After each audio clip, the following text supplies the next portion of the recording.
করবো না লাইভে কি হয় না লাইভ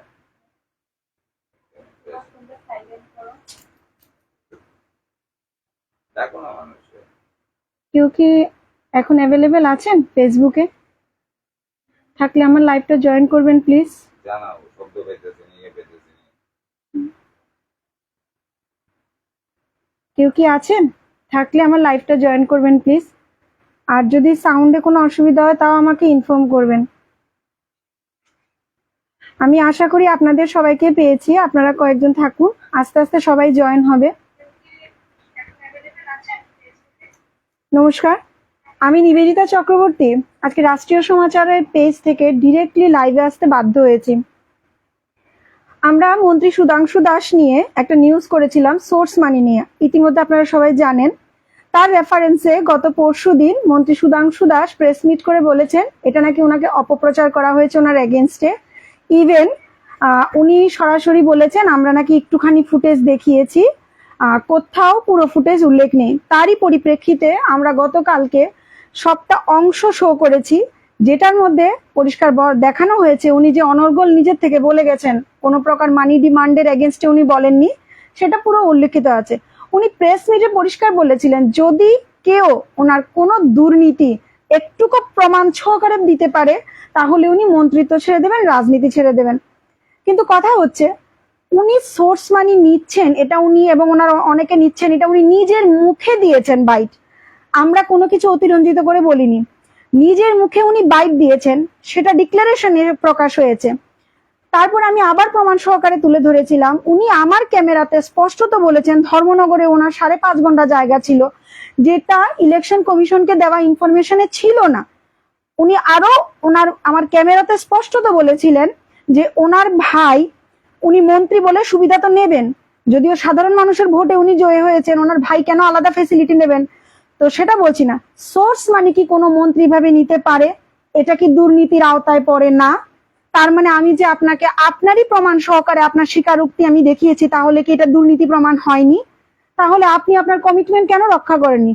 36 ঘন্টা হয়ে গেছে, আপনি কেন রাজনীতি ছাড়েননি বা পদত্যাগ করেননি?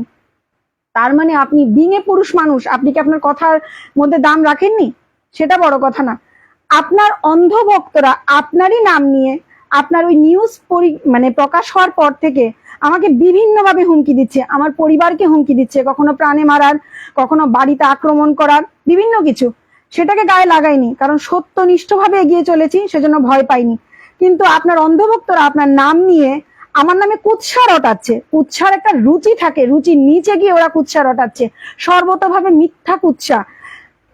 বলেছে যে আমি নাকি আমার আপন মামাকে বিয়ে করেছি, আমার মেয়ে নাকি অবৈধ, পিতৃ পরিচয় নেই, আমার বিয়ের তারিখ, মেয়ের জন্মের তারিখে নাকি কোনো প্রমাণ দিতে পারবো না, আমার শ্বশুর মশাই নাকি চরিত্রহীন, ধর্মদ্বিজ করতো না, এসব মতো নোংরা কুৎসা মিথ্যে কথা রটিয়েছে।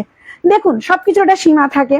আমি প্রথম দিকে তো আমার কর্মক্ষেত্রে ক্লাসে ওদের ফেলি না, সেজন্য আমি গুরুত্ব দেইনি। কিন্তু আপনাদের যাদের আমি ভালোবাসা পেয়েছি এই কাজ করতে গিয়ে, আপনারা আমাকে উৎসাহ দিয়েছেন সত্য কথা প্রকাশ করার জন্য।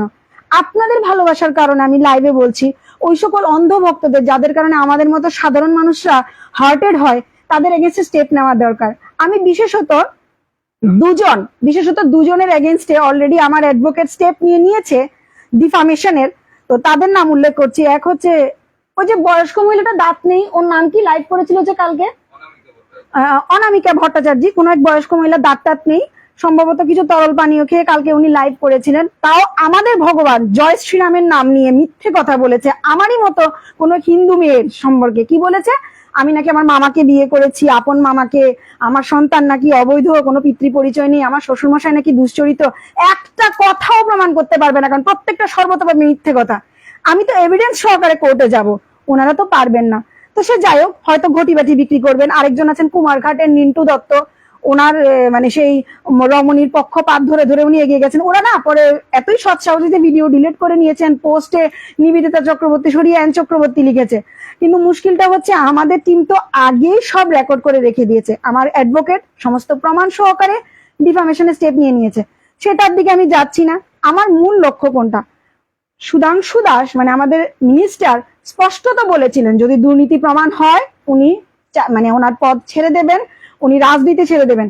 আমি তো দুর্নীতি প্রমাণ করতে পেরেছিলাম ওনারই স্বীকারোক্তি দিয়ে।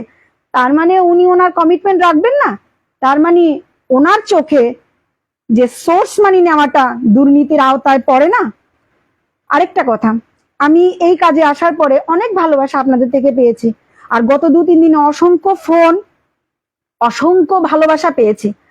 মিথ্যের এগেনস্টে আমি একা লড়াই করছি শুধুমাত্র আপনাদের ভালোবাসার জোরে। আমি তো কোনোদিনই কোনো পয়সা ওনার থেকে ডিমান্ড করিনি, কোর্টে তো কোনোদিন কেউ প্রমাণই করতে পারবে না, আর এই ধরনের মিথ্যা এলিগেশনও পারবে না।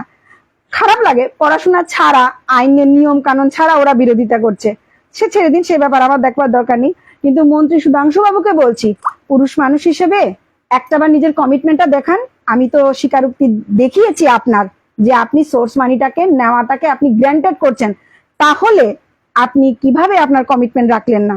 আপনি কেন আপনার পথ ছাড়লেন না?